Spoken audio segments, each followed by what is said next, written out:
Nararamdaman po? Oo, nararamdaman po. Yung kasama niyo, sir? Hindi, okay lang.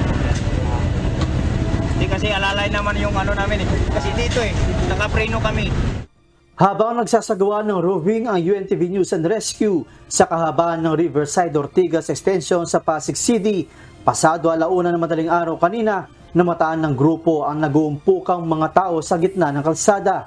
Nang siyasatin, may 2 lalaking sugatan katabi ng 2 motorsiklo na nakatumba na dulot ng isang vehicular accident.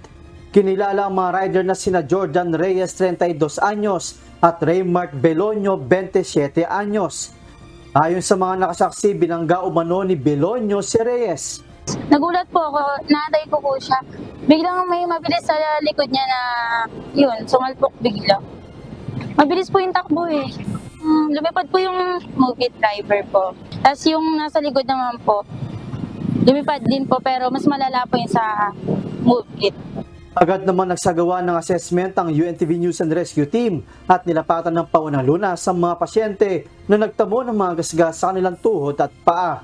Nagkaroon nga po tayo ng 2 patient na nagtamo ng multiple abrasions sa kanilang lower extremities, particular sa kanilang tuhod at paa. Agad naman po natin nilapatan ng paunang lunas at tumanggi na pong magpadala pa sa ospital ang mga pasyente. At itinurn over po natin sila sa authorities. Joshua Antonio, UNTV News and Rescue. Diyos ang aming sandigan, serbisyo publiko ang aming pinahalagahan.